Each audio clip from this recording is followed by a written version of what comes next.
अस्सलाम वालेकुम नाज़रीन, आप देख रहे हैं स्टेट क्राफ्ट और मैं हूं सैयद मुजम्मिल शाह। नाज़रीन, मुल्की सियासत की बात करें तो वज़ीर आला अली अमीन गंडापुर जो कुछ दिनों पहले तक आर या पार के बयानिए के साथ इस्लामाबाद पर चढ़ाई की बातें कर रहे थे, अब उनके बयानात में काफ़ी ठहराव आ चुका है और वो ना सिर्फ मुज़ाकरात की बात कर रहे हैं बल्कि सियासी तनाव को ख़त्म करने का भी जिक्र कर रहे हैं। लेकिन इनके ये तमाम बयानात बानी PTI के उन बयानात की नफ़ी कर रहे हैं जो आज अलीमा खान ने इस्लामाबाद हाई कोर्ट के बाहर बानी PTI के हवाले से दिए। और ऐसे बयानात से अगर कोई समझता है कि आने वाले दिनों में PTI मुज़ाकरात की टेबल पर बैठ सकती है तो यकीनन वो एक गलत फहमी का शिकार है। इसके अलावा एक और ख़बर यह है कि PTI 27 सितंबर को पेशावर में एक जलसा करने जा रही है। अब अपने ही स्ट्रॉन्ग होल्ड में पावर शो मुनक्किद करके PTI क्या अचीव करने या पैगाम देने जा रही है ये तो वक्त ही बताएगा। लेकिन एक और कंट्रोवर्सी जो PTI के हवाले से सामने आई वो ये है कि हरीपुर के मुकाम पर एक नए KP हाउस के हवाले से खबरें ज़ेरे गर्दिश हैं, जिसका इब्तदाई तखमीना 500 मिलियन रुपए लगाया गया, जबकि पहले मरहले में 250 मिलियन मुख्तस भी कर दिए गए। अब इस पर KP गवर्नमेंट का विजन ये है कि ये एक पुराना मंसूबा था जिस पर अब अमल दरामद किया जा रहा है, लेकिन एक ऐसे वक्त में जब मुल्क में सैलाबी सूरत हाल की वजह से हज़ारों लोग बेघर हो चुके हैं, वफाकी हुकूमत एक मिनी बजट और लेवी टैक्स लाने के इंदिए दे रही है। ऐसे में किसी भी हुकूमत की तरफ से इस तरह के गैर ज़रूरी अखराजात यकीनन काबिल तनकीद हैं। हमने मौजूदा मुआशी सूरत हाल में वज़रा, स्पीकर और मेंबरान असम्बली की तनख्वाहों में इजाफ़ों पर भी तनकीद की, क्योंकि अवामी नुमाइंदे जब अवामी तरजीहात को बालाए ताक रख कर अपनी ज़ात के हिसार से बाहर ना आएँ तो सवाल तो बनता है।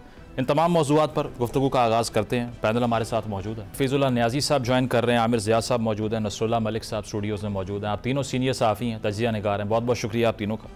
नियाज़ी साहब, आपसे आगाज़ करूँगा इससे पहले कि गंडापुर साहब के जो ऐलानात हैं जिसमें वो जलसा भी करने जा रहे हैं पेशावर में, उससे PTI क्या अचीव करेगी इसकी बात करें। तफ्तीश होती है खान साहब से आज NCCIA की तरफ से जो उनके सोशल मीडिया हैंडल्स हैं, अकाउंट्स हैं, और उससे मुतल्लिक जो लाइन ऑफ क्वेश्चनिंग है उस पर वो काफ़ी मुश्तिल भी हो जाते हैं। उनसे पूछा जाता है कि क्या जो हैंडलर्स हैं आपके सोशल मीडिया अकाउंट्स के, इनमें कहीं CIA, रॉ या मोसाद तो इन्वॉल्व नहीं है, जिसके बाद वो कहते हैं कि ये जो जबान इलियास है ये आप सबसे ज़्यादा पेट्रियाटिक है और आपको पता है कि मोसाद के साथ कौन है कौन नहीं है। और ये भी कहा गया कि आप जो फसाद फैला रहे हैं, जेल से बाहर जो चीज़ें जाती हैं वो कैसे जाती हैं। तो आपको लगता है कि ये स्टैंडर्ड प्रैक्टिस होती है या सिर्फ एक प्रेशराइज़ करने के टैक्टिक हैं? खान साहब का जो आगे से रिस्पांस था उसमें उन्होंने यही कहा कि ये जो एडिशनल डायरेक्टर साहब हैं जो आके क्वेश्चनिंग करते हैं ये तो शुरू से ही मेरे खिलाफ बाइस्ड हैं, सारी कार्रवाइयाँ भी मेरे खिलाफ इन्होंने ही बनाई, केसेस भी इन्होंने बनाए। और किसी किस्म की सियासत कर रहे हो, मेरा ख्याल है कि बंदे को अल्लाह ना करे कि बंदे को मुदाफियाना एक पोजीशन हो या बंदा एक अपॉलोजेटिक हो जाए। ये अली अमीन गंडापुर बिल्कुल उसी माइंडसेट के साथ हैं। असल में इन लोगों के साथ PTI सोशल मीडिया ने जो कुछ कर दिया है वो मेरे नहीं ख्याल कि PTI सोशल मीडिया ने अपने दुश्मनों के खिलाफ या बाकी पार्टी के खिलाफ किया है।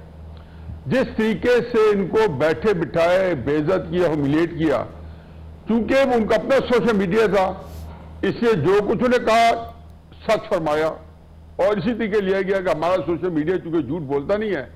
ये पहला उनका जो 4-5 उनके ईमान का हिस्सा बन चुके चीजें PTI के लोगों की, उनमें ये भी है कि पहले मुर्शद फिर सोशल मीडिया जो है वो बिल्कुल हकी सच्ची है। और उसके बाद अगर आप गंडापुर से ये तो करें कि वो अपनी पोजीशन जहन के अंदर जो उसके तहत शऊर के अंदर जो उसका इंतशार है या उसका एक नफ्सियाती हिजान अंदर पैदा हुआ है, उसी क्रेडिबिलिटी क्वेश्चन में उसके बारे में कहा गया है जी 4-5 महीने पहले कि जब अपोजिशन कह रही थी वोट ऑफ नो कॉन्फिडेंस लाएं तो PTI सोशल मीडिया कह रहा था कि ये सिर्फ इसको बचाने की कोशिश करी अपोजिशन, क्योंकि खान साहब ने इससे इस्तीफा मांग लिया है। और बिल्कुल ये करीनस के आस लगता था, ये बईदस के आस नहीं था। तो बात यह है कि जब ये सूरत हाल हो तो गंडापुर की बातों को मेरा ख्याल में आप उनको बहुत मार्जिन दें। खुद में वो लोग जिनको PTI से ना कोई मतलब जो मीडिया के लोग हैं जिन्होंने न्यूट्रल होकर देखना है तो मार्जिन दे के चले, और उसकी बहुत कई दफा सख्त और ऐसी बातें जिसमें लगता है कि वो नंगी तलवार लेके और सेबर रैटरिंग कर रहे हैं और चलाते आ रहे हैं और घोड़े पे हर दफा कफन पहन के घोड़े पे बैठ के आ रहे हैं।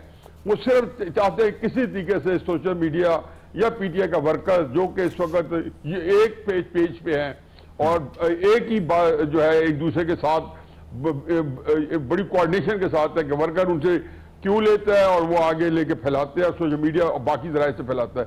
तो मैं तो कल भी सवाल हुआ है उनकी बातों पे, तो मेरे जवाब एक ही था और मेरा आज ही यही है कि मैं गंडापुर की बातों को लेटर स्पिरिट में नहीं लेता हूँ। अच्छा ठीक है, मतलब आपको लगता है कि ये सिर्फ प्लेइंग टू द गैलरी वाली चीज़ है। नसरुल्लाह मलिक साहब सबसे पहले मुदाफ़ा नहीं अपोलोजेटिक है। अच्छा ठीक अपोलोजेटिक है। ठीक है मलिक साहब, पहले तो शुक्रिया कि तबीयत की नासाजी के बावजूद आप आए। इसमें जो तफ्तीश का मैं जिक्र कर रहा था NCCIA की तरफ से, अब ये आपको लगता है इस तरह के सवाल होने चाहिए कि आपके पीछे रॉ या CIA तो नहीं है, मोसाद तो नहीं है?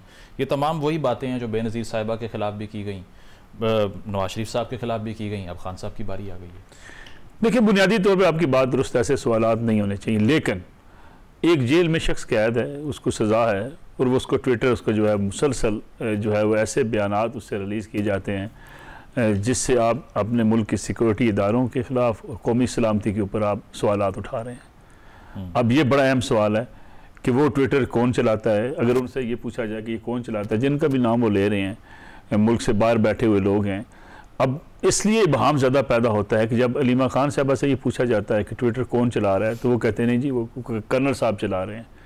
अच्छा। यानी आप सूरत हाल ये है कि अगर वो इसको ऑन करें कि जनाब फ़लाँ साहब हमारे ट्विटर चला रहे हैं और वो पाकिस्तान में मौजूद होने चाहिए। अगर मुल्क से बाहर का जवाब है, खान साहब ने कहा अगर मैं नाम बता दूंगा कि कौन हैंडल कर रहा है इन अकाउंट्स को तो आप उन्हें उठा लेंगे। नहीं, फ़र्ज़ कर लें अगर वो ऐसे ट्वीट क्यों करें जिस पर उन्होंने उठा लिया जाए। मिसाल पे देते हैं एक सियासी जमात है। मुझे एक बात बताइए कि अगर सियासी जमात अपनी उस सियासी लाइंस को क्रॉस ना करे तो क्यों उठा ली जाएंगे? ये बड़ा एक अलमिया ना हमारे मुल्क के अंदर, कहते हैं जी फलां को उठा लिया गया। क्यों उठा लिया जाता है? ये इसलिए उठा लिया जाता है कि खान साहब यही कहा करते थे कि सिक्योरिटी इदारों का ये काम है कि जो मुल्क की सलामती के खिलाफ बात करे, मुल्क की सलामती पर आवाज़ उठाए, फ़ौज के अंदर नफरत पैदा करने की कोशिश करे, फ़ौज को डिवाइड करने की कोशिश करे और उसे उठा लिया जाना चाहिए। ये खान साहब के अपने अल्फाज हैं जब वो प्राइम मिनिस्टर थे। और खान साहब ने, और खान साहब हों या कोई भी हो, देखें मैं समझता हूँ किसी भी मुल्क के अंदर सोशल मीडिया आप भी प्रोग्राम करते हैं, आप अपनी एक बाउंड्रीज़ के अंदर प्रोग्राम करते हैं, आप अपने जो आपको पैमरा ने रूल्स दिए हैं उसके अंदर आप बैठ के प्रोग्राम करते हैं, आप किसी के ऊपर इल्ज़ाम भी लगाते हैं, आपके पास अगर एविडेंस ना हो तो आप किसी ऊपर इल्ज़ाम नहीं लगाते।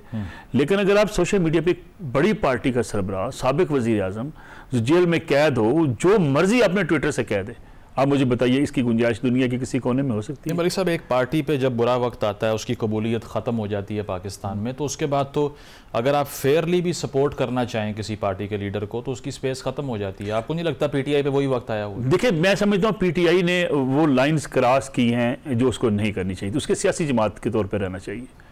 PTI आज भी सियासी जमात बन जाए, उनकी सारी मुश्किलात ख़त्म हो जाएंगी। अब मुकदमात का सामना करें अदालतों में और उनका एहतजाज करना, एहतजाज के हवाले से कहें जी कि हम ये एहतजाज करेंगे लेकिन हम कहीं जाके वायलेशन की बात नहीं करेंगे। जब आपका बयानिया ये होता है कि हम पेशावर से निकलेंगे, हम बंदूकें लेकर जाएंगे, हम इस्लामाबाद से उठकर नहीं जाएंगे, हम हुकूमत गिरा कर जाएंगे, हम सिविल नाफरमानी की तैयारी शुरू करेंगे, हम पूरे मुल्क के अंदर हम चाहते हैं लोग हुंडी से पैसे भेजें, ये बयानिया आपका रियासत के अंदर कोई पोलिटिकल बयानिया नहीं है, ये इंतशारी बयानिया है। जो ही आप इंतशारी बयानी से सियासी बयानी की तरफ आएंगे, मेरे ख्याल में PTI के ऊपर ये मुश्किलात नहीं होनी कैसे हो जाता है इस तरह की नफरत? हमेशा मुजम्मल साहब, नफरत हमेशा पॉपुलर होती है। आप मुझसे ज़्यादा सोशल मीडिया को समझते हैं, आप सोशल मीडिया पे अपीयर भी होते हैं, आपकी रिसर्च भी। आप मुझे बताएं, तारीख उठा के देख लीजिए, जिसने नफरत फैलाई पॉपुलर हुआ। और हेट स्पीच हमेशा पॉपुलर होती है, और हेट स्पीच सोसाइटी को तबाह और बर्बाद कर देती है। आप नफरत फैला के पॉपुलर हो सकते हैं लेकिन सोसाइटी की खिदमत नहीं कर सकते। देखिए ना, जिस मुल्क के अंदर आप बड़ी गाड़ी वाले को आज भी गाली दें, लोग खुश होते हैं, जनाब गाली दे दी। आप किसी पैसे वाले आदमी के बारे में कहें चोर डाकू है, लोग खुश होते हैं, चोर डाकू है। किसी शख्स को यह हक हासिल नहीं होना चाहिए कि जब तक उसके पास प्रूफ नहीं है, जब तक वो समझता नहीं है कि इसने चोरी की है, इसने डिकेटी की है, उसके खिलाफ बयानबाजी करे। लेकिन हमारे यहाँ तो कल्चर बन गया ना। अब मुझे बताइए, सोशल मीडिया पे कौन पॉपुलर है? जो गालियां देता है। सोशल मीडिया पे वो पॉपुलर है जो इल्जाम तराशी लगाता है। सोशल मीडिया पे वो पॉपुलर है जो चीफ जस्टिस को बाहर निकल के अदालत के बाहर कहता है ना आपके चीफ जस्टिस की ऐसी की तैसी। किसी मुल्क के अंदर अगर आप इदारों का एहतराम ऐसे ही खत्म कर देंगे तो फिर आप क्लैश की सूरत हाल में। आज PTI एक क्लैश तसादम की तरफ बढ़ रही है। तसादम में आपका नुकसान की ज्यादा होता है। बिल्कुल, सूरत हाल तो बिल्कुल ऐसी है कि पॉलिटिकल जो टेम्परेचर है वो काफ़ी ज़्यादा बढ़ चुका है। न्याजी साहब, मेरा सवाल आपसे ये था, अब खान साहब तफ्तीश में ये भी कह रहे हैं कि मेरे जो सोशल मीडिया पैगामात होते हैं ना, वो मेरी अपनी पार्टी के लोग रीट्वीट नहीं कर पाते, इतना खौफ है उनके अंदर। तो क्या इशारा उनका इस तरफ है कि एक लॉयल्टी का मसला भी है? फिर जो बात कर रहे हैं मलिक साहब भी कि पॉलिटिकल जो दर्जा हरारत है वो इतना बढ़ गया है। हलीमा खान साहिबा ने कहा कि जिसने अंडे फेंके मेरे ऊपर, जो ख़वातीन थी, सब स्क्रिप्ट था सारा, पुलिस के प्रोटोकॉल में उनको वहाँ से भगा दिया गया और वो मनाजिर भी मौजूद हैं कि पुलिस सिक्योर कर रही थी उनको। तो फिर ये इतनी ज़्यादा कन्फ्रंटेशन, इतना तसादुम, इसका रिज़ल्ट क्या निकलेगा लॉन्गर रन में?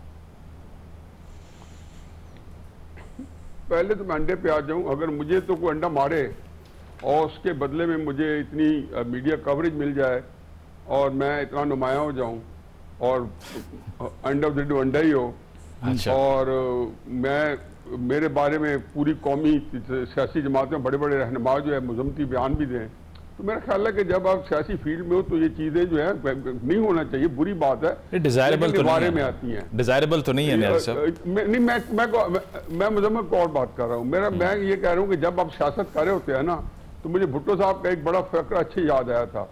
वो किसी को खान पे कातलाना हमला हुआ था तो जलसे में कहा था, हाँ वली खान ये इससे बड़ी हमदर्दी मिलती हैं। ये मुझे भी एक शिकारपुर में एक डंडा पड़ा था और मैंने 20 जलसों में अपना कंधा दिखाया था। यानी कि मैं ये कहना चाहता हूँ कि भुट्टो जी के एक PhD था सियासत का और हिकमत अमली का और इन सारे नैरेटिव डेवलप करने का। तो ये मैं तो उस एंगल से मैं तो इस बात मैं तो पहले कहा है कि जिसकी जितनी मुज़म्मत की है कम है। मैं बात कुछ और कर रहा हूँ, फिर हम कहीं और निकल जाएंगे। तो मेरा ख्याल है कि जिन्होंने अंडा मारा है, मैं तो उनकी जहानत पे, फतानत पे सलाम पेश करता हूँ कि 70 साल से पाकिस्तान के ऊपर अंडे मार के पाकिस्तान की चूल्हे हिला चुके हैं। वो पाकिस्तान की किस्मत से खेल रहे हैं। ये जो प्रोजेक्ट बनाते हैं ना, ये पाकिस्तान इससे भुगता है। Project Altaf Hussain, project Nawaz Sharif, project Imran Khan, अब कोई नया प्रोजेक्ट आ रहा है। इनको अब शर्म आनी चाहिए कि पाकिस्तान के अंदर और कितने ये प्रोजेक्ट चलाएंगे, और क्या पाकिस्तान किसी इनके नए प्रोजेक्ट का मुतामिल हो सकता है? अपनी तरफ से ये ज़हीन फतीन बनते हैं और समझते हैं कि इन्होंने पता नहीं क्या किया। और इनके जितने ने आज तक 70 साल में सियासी काम किए, मैं दो ही चीजों सियासतदानों में इमरान खान को समझता हूं कि एक सियासी का फैसला नहीं कर सके जिसको खुद अप्रिशिएट कर सके, और फिर यह है कि जो बाद में किताबें हमें लिखने में मिलती हैं कि ये मैंने नहीं किया, फलां ने किया, ये नहीं करना चाहिए था, ये नहीं करना चाहिए था। एंड ऑफ द डे इनके प्रोजेक्ट्स जो है ना, अल्लाह ताला इनको खुदा के वास्ते मैं हिम्मत करता हूँ कि आप प्रोजेक्ट बनाना बंद कर दें। अच्छा। ये तो मेरा हो गया उसमें जवाब। बाकी मसला यह है कि जी इमरान खान साहब के साथ जो कुछ हो रहा है या जो कोई होना चाहिए, मेरा ख्याल है कि इमरान खान के सिलसिले में भी 10 अप्रैल से वो इक़्तिदार से अलहदा हुए 2022 से कौन सा कदम है हमारी मुक़्तदरा ने, रियासत ने इमरान खान के खिलाफ किया है जिससे उनको फायदा नहीं हुआ? क्या इमरान खान ने कश्मीर फतह किया था अपने दौरे इक़्तिदार में? वो तो 5 अगस्त 2019 को कश्मीर तो दे बैठे थे। कोई और हुक्मरान देता तो सरफे गल्त की तरह पाकिस्तान की सियासत मिट जाता। इमरान खान के दौर में हुआ है। क्या उन्होंने अपना वादा पूरा किया है? 50 लाख घर बनाए, 1 करोड़ नौकरियां दे दी हैं। करप्शन इंडेक्स जो खत्म करने के लिए कहते हैं, मैंने पार्टी बनाई थी करप्शन खत्म करने के लिए। 2017 में नवाज शरीफ साहब 116 पे ले आए थे, रिकॉर्ड। फिर उठा के 2021 में 143 पे पहुंचा दिया, रिकॉर्ड है। उससे पहले पीपल्स पार्टी के दौर में रहा 139। तो ये हाल है। तो क्या वजह है कि इमरान खान मकबूल हुए? ये हमारे उन लोगों ने जिन्हें जो इसको हैंडल कर रहे हैं मसाइल को, जिन्होंने इक़दाम किए हैं। 8 फरवरी को आपने इलेक्शन कराया, तहरीके साहब हार गई है, लेकिन आज देखें कि लगता ही है कि जीती पार्टी है, क्योंकि उसके बाद उन्होंने उसके एवज उनको पॉपुलैरिटी मिली उसके इलेक्शन में। ठीक हकी सच्ची भाई क्या क्या हो रहा है। तो मैं समझता हूं कि ये जो खान साहब की मकबूलियत, खान साहब को दुआ देनी चाहिए अपने दुश्मनों को कि जिनके कमाल मुहारत से उनके अंदर उनकी सियासत में जान पड़ी हुई है। मगर 2021 दिसंबर में यही इमरान खान साहब थे और यही इनके बंदे थे जो लंदन में नवाज शरीफ साहब के घर के बाहर बैठे थे टिकटों के लिए। यही तरीके साहब जो हमारे दोस्त थे मेरे पास आते थे, हमारा इलेक्शन ही बनता। तो अब तो ये तो जैसे नसरुल्लाह मलिक साहब ने कहा कि आप एक नैरेटिव जो होता है पाकिस्तान के अंदर, उसके अंदर जितना झूठ बोलते हैं, जितना उसके अंदर शक्ल डालते हैं, फिर लोग असल भूल जाते हैं और उसी नैरेटिव को लेकर चलते रहते हैं, उसके अंदर उसकी ही गुण गाते हैं। न्याजी साहब, अच्छा ये तो हम मानते हैं ना कि जो प्रोजेक्ट्स आप कह रहे हैं बने, जिसमें आपने नवाज शरीफ साहब का भी नाम लिया, बाकी सबका लिया, एक दौर तो आता है कि अवाम भी फिर उनके पीछे खड़े हो जाते हैं। मियां नवाज शरीफ साहब 2017 में निकाले गए, लोगों ने उनको सपोर्ट किया। अभी खान साहब को लोग सपोर्ट कर रहे हैं, तो प्रोजेक्ट फिर प्रोजेक्ट रहता नहीं है ना, वो तो आवाम में पजीराई हासिल कर लेते। नहीं देखें ना, एक और बहस है, मेरे तो उसमें बड़ा लगा बंदा, आपने चूंकि टाइम वक्त नहीं मिलता होगा, मैं तो शुरू से जब से 14-15 साल से लिख रहा हूँ और टीवी से पिछले 12-13 साल से आ रहा हूँ, एक बात मेरी और राय मेरी बहुत पुरानी है कि इस मुल्क के अंदर NTA सेलिब्रेशन बयानियों जो है उसको रिफतें मिलती हैं, ठीक, उसको पजीराई मिलती है, इसमें कोई रॉकेट साइंस नहीं है। 1958 में माशरा लगा, खान अब्दुल कुयूब खान जो कि एक KP का उस वक्त उसका NWFP प्रोविंस का नाम था, उसका एक मकबूल रहनुमा था, या लाहौर से जुलूस निकाला, और आप किताबों में पढ़ते होंगे कि 80 मील लंबा जुलूस था। उस जमाने में ना मोटर बाइक के लोगों के पास ना कारें थी, ट्रकों पे होगा ना या बसों पे होगा, ये पैदल होगा। 80 मील लंबा है रावलपिंडी तक, 80 माइल्स। ठीक, ये भुट्टो साहब ने 1966 में उनको तड़ी लगाई। नवाज शरीफ साहब को आपने 2017 नहीं, जब उनको 1993 के अंदर इक़्तिदार से निकाला तो 1997 में 2/3 अक्सरियत का वापस आए। और मैं अक्सर कहता हूं कि अगर नवाज शरीफ साहब वहां पे कॉन्फ्रंट करके ना निकलते, जिसमें उन्होंने कहा था, तकरीर की थी कि मैं डिक्टेशन नहीं लूंगा, तो ये आज सियासत की रद्दी की टोकरी में होती है। ये एक और आपने बात की तरफ इशारा कराया है जो मुकम्मल है तो मौजू है, लेकिन मैं आखिरी बात जो कर रहा था उसको मैं समेटता जाऊं कि इस वक्त जो कुछ भी किया, जिसका भी रोल है, बजाय इसके ब्लेम गेम के, पाकिस्तान, 25 करोड़ अवाम, इस मुल्क के इदारे, इस मुल्क की सारी सियासी जमातें, इमरान खान, नवाज शरीफ, पीपल्स पार्टी, फजल रहमान, सारे बंद गली में हैं। ठीक है, प्रोग्राम में एक ब्रेक शामिल करेंगे, ब्रेक के बाद वापस आते हैं। Stay with us.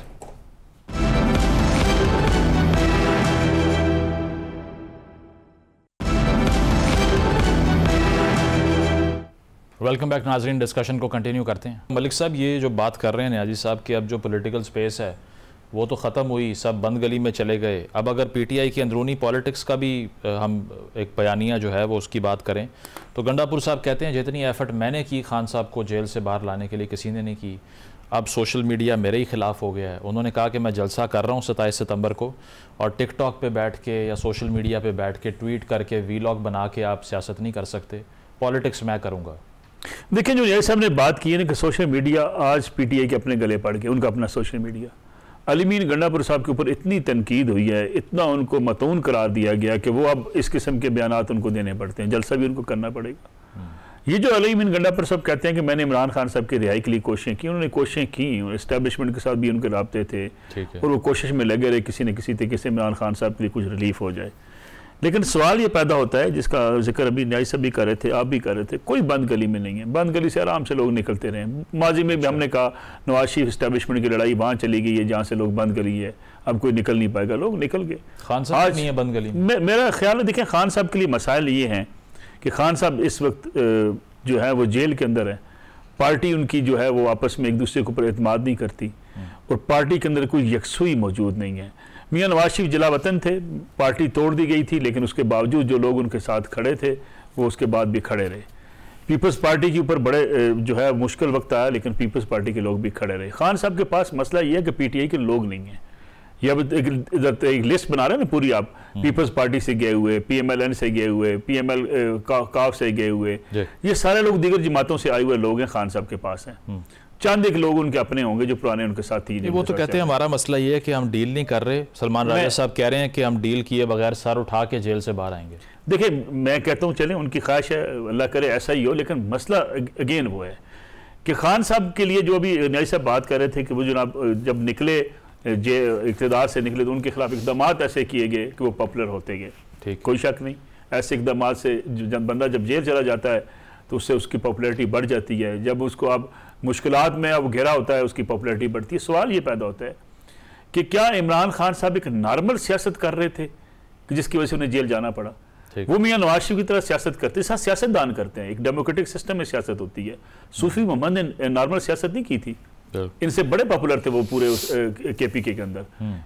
आप देखें, स्वाद स्टेडियम खचाखच भरा होता था सूफी मोहम्मद के जलसे सुनने के लिए, लेकिन वो नॉर्मल सियासत नहीं थी। वो आपकी रियासत को चैलेंज कर रहे थे, आपके आइन और कानून को चैलेंज कर रहे थे और किसी पॉलिटिकल सिस्टम के जरिए इख्तिदार में आने की बात नहीं कर रहे थे। लेकिन मैं किसी और पार्टी का मुझे नाम याद नहीं आ रहा जिसके लोगों ने जेलें काटी हों और सोशल मीडिया उन्हें गालियां दे रहा हो। फॉर एग्जांपल आयशा भुट्टा हैं, सनम जावेद हैं, जो भी किया उन्होंने, मैं उनके रवैये को इंडोर्स नहीं करता। मैं उसकी वजह बताता हूँ, मैं उसकी वजह बताता हूँ। जब आप एक बुनियाद ऐसी रख देते हैं, आप एक ऐसा ग्रोह तैयार करते हैं कि जिनके जिम्मे ये काम हो को लोगों को गालियां देनी है, लोगों को स्नब करना है। मुजम्मिल साहब की हमसे इख्तलाफ करते हैं, इनके खिलाफ आज कंपेन चलानी है और बाकायदा आप एक मुहिम साजी करके एक ऐसा ग्रुप तैयार कर लें जिसका मकसद लोगों की किरदार कुशी हो, और जिस मकसद को उनको आप जब वापस हटाएंगे तो अपने लोगों को पड़ जाएंगे। दूसरा मसला क्या हुआ है, आपने एक हाइप क्रिएट कर दी। 2-3 किस्म के ग्रोह हैं पीटीआई सोशल मीडिया के अंदर। एक वो ग्रोह जो समझता खान साहब मुर्शद है, खान साहब नेक आदमी हैं, उनसे ज्यादा नेक दुनिया में कोई पैदा ही नहीं हुआ। ये तो वैसे सभी समझते हैं उनके कारण। मैं उनके जो लोग हैं वो नहीं, सारे नहीं समझते। अच्छा। एक नंबर थोड़ा सा ग्रुप है। मैं एक बात बताऊं आपको, बहुत सारे वो कहते हैं जी सानू सारा पता, लेकिन बाकी नाल चंगा, ये नहीं, इस किस्म के हालात हैं। अच्छा, वो जो बिल्कुल अंधी तकलीद वाले लोग हैं वो सोचते हैं कि खान साहब के हवाले से भी कोई अगर छोटी सी कोई बात करेगा हम उसको काफिर करार देंगे, उसके खिलाफ कंपेन करेंगे। पहली राय तो वो पाई जाती है, कल्ट फॉलोइंग है। दूसरे लोग वो हैं एक जो अपने नंबर पूरे करते हैं, स्कोर पूरे करते हैं। मतलब पीपल्स पार्टी से निकाले गए, नवाज शरीफ साहब से या मुस्लिम लीग नून से नफरत है, वो सारा गुस्सा अपना निकालने के चक्कर में रहते हैं, इसलिए वो अपने लोगों को भी माफ नहीं करते। ये जो लोग इस वक्त सोशल मीडिया की टीम तैयार हो चुकी है, ये सोशल मीडिया पे बैठे हुए लोग हैं। अच्छा, ये लोग इस बात जगहों पे कामयाब भी हुए हैं। बहुत से लोग मुझे मिले, उन्होंने कहा यार मैंने तो ट्वीट करना छोड़ दिया। क्यों सर? खान साहब के हवाले से जरा से तनकीद करें, लोग माँ बहन की गालियां देते हैं। ये स्ट्रेटजी थी कि इनको इतनी गालियां दो कि इख्तिलाफ राय करने वाला बंदा हमारे सामने खड़ा ना हो सके। बिल्कुल, ये वजह है कि आज उनको अपने गले पड़ गए और इसीलिए वही चीज़ें वो खुद फेस कर रहे हैं। न्याजी साहब, टूवर्ड्स द एंड आखिरी सवाल आपसे, ये अब आगे सोल्यूशन की बात अगर हम करें, अचकजई साहब को या राजा नासिर अब्बास साहब को अपोजिशन का ओहदा देने की बात हो रही थी। अचकजई साहब के पास एहतजाजी तहरीक की क़यादत अब भी मौजूद है, तो एक तो पीटीआई को अपने अंदर से कोई क्यों नहीं मिल सका अपोजिशन लीडर के लिए, और दूसरी चीज़ ये कि ये जो असम्बलियों से, सेनेट से और स्टैंडिंग कमेटियों से इस्तीफ़े देने का एक प्लान है, जो स्ट्रेटजी है, ये फिर कितनी आगे जा सकती है? पार्लिमानी सियासत ख़त्म कर लेगी पीटीआई, सड़कों पे आ जाएगी, यही सलूशन है? पहले मैं कमेंट दे दूं, नसरुल्लाह मेरा बहुत ही प्यारा छोटा भाई है और उनकी बड़े अच्छे दलाइल होते हैं। मैं उसमें थोड़ा सा एक और अंदाज से देखता हूँ। एक चीज़ जो है वो एस्टेब्लिश है, और मैं हमेशा कहता हूँ कि कोई भी हिकमत अमली बनाएं, क्योंकि हम तजज़ियाकार होता है तो हमारी तो कोई जो है चीज़ आ जाती है, किसी को अच्छी लगे बुरी लगे हम कह देते हैं, क्योंकि हम ही तो होते हैं कि वो जो कहते हैं कि हम वो क्या गिला भी सुन ले, खूब गिरे हमसे थोड़ा सा गिला भी सुन ले, तो हम गिला जब किसी की तारीफ कर रहे थे तो उनको गिला भी करे तो सुन लेना चाहिए। ठीक। अब एक बड़ी एक आयरनी है मेरे लिए, और मेरे लिए बहुत बड़ी तकलीफ की बात है कि पाकिस्तान के अंदर जो बहुत बड़ी तादाद है लोगों की, कसीर तादाद है आम आदमी की, वो ऐसे इमरान खान के साथ खड़ी है।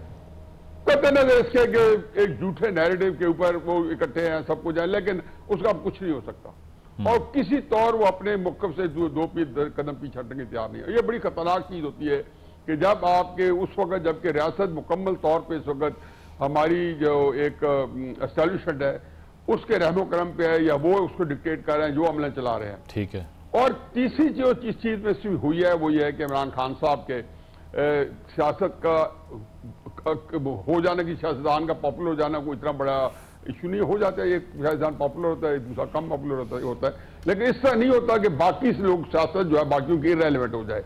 ये तीसरा बड़ा सानिया हो चुका है जो पाकिस्तान के अंदर इस वक्त है, और मुझे बड़ी एक मेरी लम्हा फिक्री है कि ये क्यों इररिलेवेंट है। इररिलेवेंट ये नहीं है कि वो अनपॉपुलर हो गए, इररिलेवेंट ये कि आप कभी भी देखें कि हम झूठे मुंह भी उनको डिस्कस नहीं कर पाते, हमारे पास मौजूद ही नहीं है। आज आपका मौजूद क्या है? कोई इवेंट हुआ? इमरान खान साहब ने आज क्या चांद पे कदम रख लिया कि हम उसके लिए इतने दोबारा से ऐसे लाइव कवरेज दे रहे हैं, बॉल टू बॉल कमेंट्री दे रहे हैं। ये वो सूरत हाल है जिसको मैं समझता हूँ कि जब आप कहते हैं, मेरे नजदीक जब आप कहते हैं बंद गली में, तो मतलब ये होता है कि जब आप पॉलिटिकल स्टेबिलिटी आपके से दूर हो जाए, आपके पास ना हो, तो आप किसी खुशहमी में रहें, लेकिन किसी तौर भी किसी में बहुत बड़ा कोलैप्स आ सकता है। ठीक। बाकी रहे यहाँ के हमारी जैसे साहब या हमारे अलामा साहब जो हैं, मेरा ख्याल है कि तहरीक इंसाफ ने इस्तीफे दिए तो बहुत बड़ी गलती करेगी। अच्छा। ये तहरीक इंसाफ का और इमरान खान का अपना फैसला था।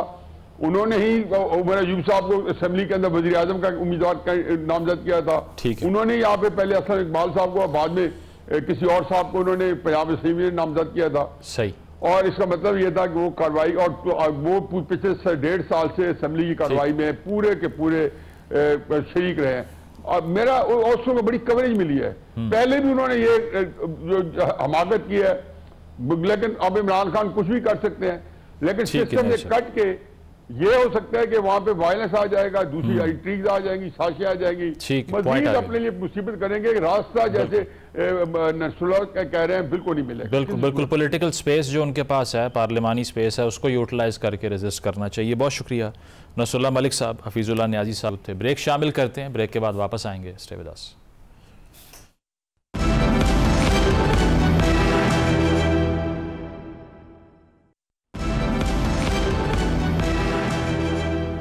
वेलकम बैक नाजरीन। डेडलॉक सिर्फ पाकिस्तानी सियासत में नहीं बल्कि क्रिकेट में भी आ चुका है, और उसकी वजह यह है कि पाकिस्तान और भारत के दरमियान जो मैच हुआ, जिसको एंडी पायक्राफ्ट की तरफ से सुपरवाइज़ किया गया, पाकिस्तान की तनकीद ये रही कि हैंडशेक करने से मना किया भारतीय कप्तान ने, सियासी बयानात दिए लेकिन कोई कार्रवाई नहीं की गई। तो अब जो हमारा और यूएई का मैच है उसमें एंडी पायक्राफ्ट मौजूद ना हो, और इस हवाले से आईसीसी का एक इजलास हुआ, ये भी बताया पीसीबी ने, जिसमें पीसीबी बीसीसीआई के लोग बैठे, लेकिन डेडलॉक इतना आगे बढ़ा कि एक प्रेस कॉन्फ्रेंस की गई और उसमें आमिर मीर साहब ने यह बताया कि फ़ैसला डिले हो चुका है। ये सारी सूरत हाल खासी परेशान कुन रही। उसकी वजह यह है कि जो शायकीन थे उनके लिए भी मायूस कुन था, और साथ साथ क्रिकेट कवानीन जो ये कहते हैं कि सियासी बयानात फील्ड पर नहीं दिए जाएंगे, जो कि भारतीय कप्तान की तरफ से दिए गए और उनको फ्री पास मिला, उसके बावजूद कोई कार्रवाई उनके खिलाफ नहीं हुई।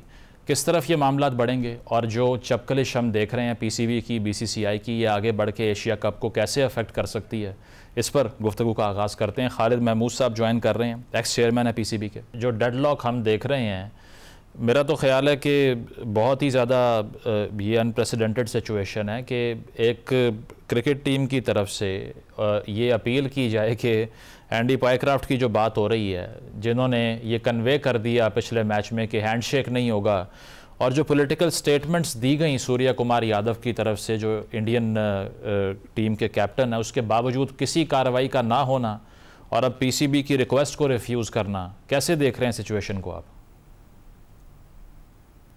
जी, बहुत शर्मनाक, बड़ी अफसोसनाक, बड़ी गैर मामूली सूरत हाल है। और उसके मुकाबले में जो पाकिस्तानी रद्द अमल है वो खासा बचकाना सा मुझे नज़र आता है।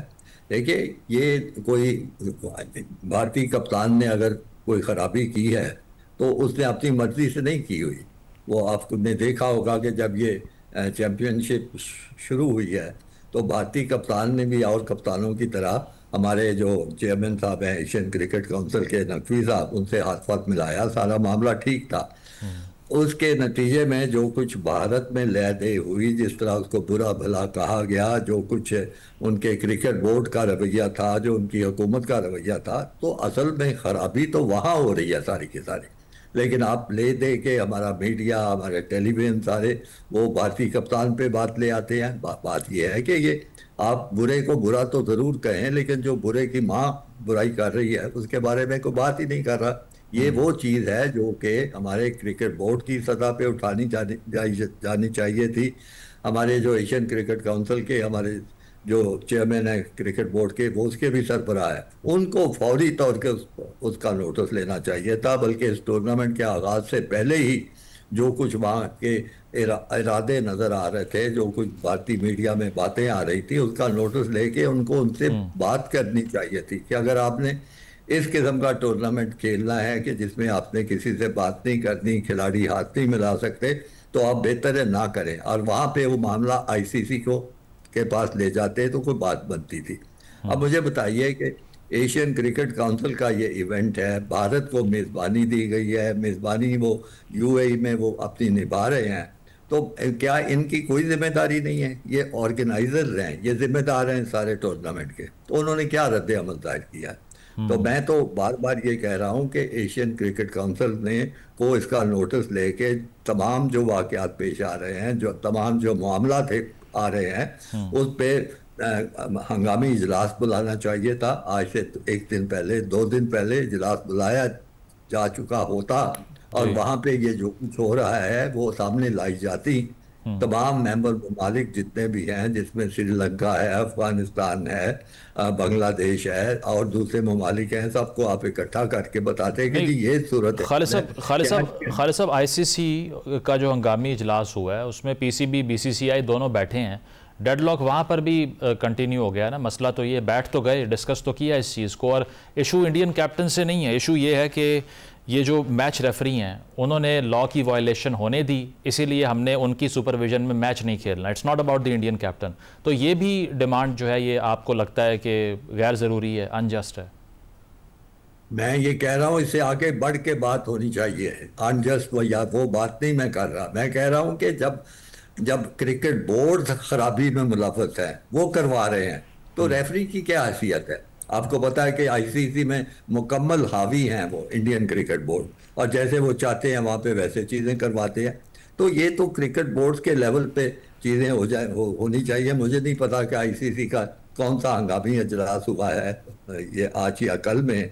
तो बात तो ये है कि ये हमारे क्रिकेट बोर्ड को इनिशिएटिव लेके इस सारी सूरत हाल को बैनुल अक़वामी सतह पे लेके जाना चाहिए था। हर इतने और मेंबर हैं क्रिकेट खेलने वाले मुल्कों के, तो सारों की अब इसमें शमूलियत होनी चाहिए थी, रद्द अमल आना चाहिए था। इस किस्म का टूर्नामेंट जिसमें कि कोई किसी तरह की भी अब जान नहीं रही, हर तरह की क्रिकेट की रवायात की पामाली हो रही है, तो आप इसको एक छोटे से इशू पे मरकूज कर रहे हैं कि जी रेफरी बदल जाए तो फिर हो जाएगा सारी मामला ठीक। रेफरी बदल जाए और उसके बावजूद वो हाथ ना मिलाए, उसके बावजूद किसी की बात ना माने, तो फिर आप खुश हो जाएंगे कि जी बड़ा अच्छा हो गया, रेफरी तो बदल गया, और आपकी मतवातर बेइज्जती होती रहे, आपकी रवायात पामाल होती रहे, क्रिकेट के प्रोटोकॉल्स का हरज होता रहे, वो बेहतर चीज़ होगी सारी की सारी।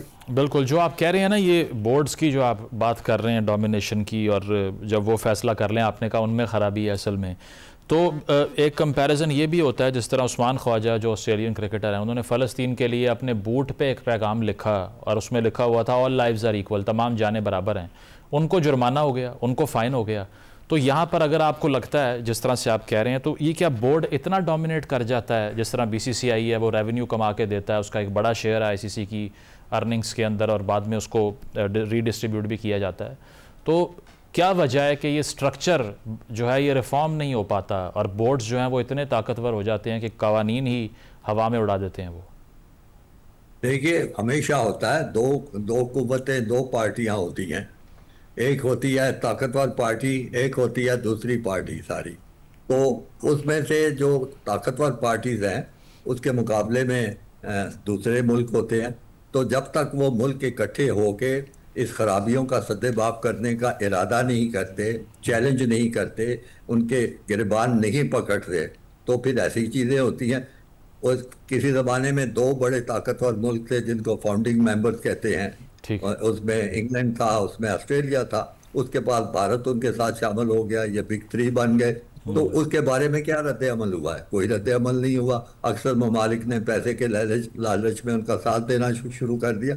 तो पाकिस्तान जैसे मुल्क का, जिसकी किसी ज़माने में टीम भी अच्छी होती थी, तो उनको चाहिए था कि एक ब्लॉक बनाते 4 मुल्कों का, 6 मुल्कों का, चाहे उनकी कमज़ोर आबादी होती, चैलेंज तो करते ना।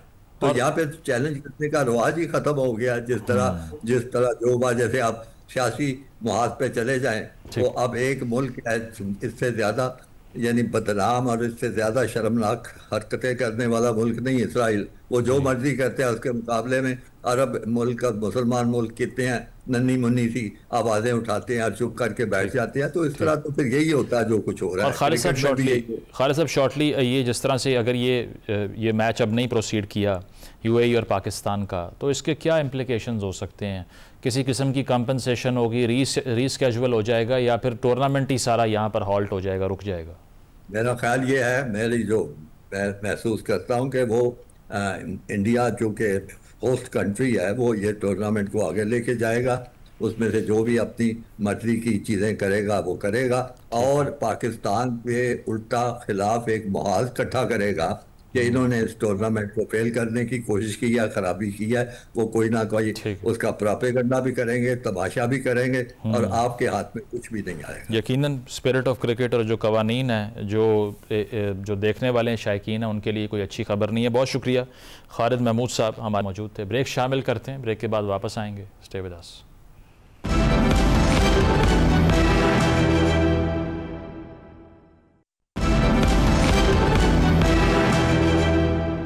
नाज़रीन, प्रोग्राम आपने मुलाहिज़ा किया, फीडबैक ज़रूर दीजिएगा। इजाज़त दीजिए, अल्लाह हाफ़िज़।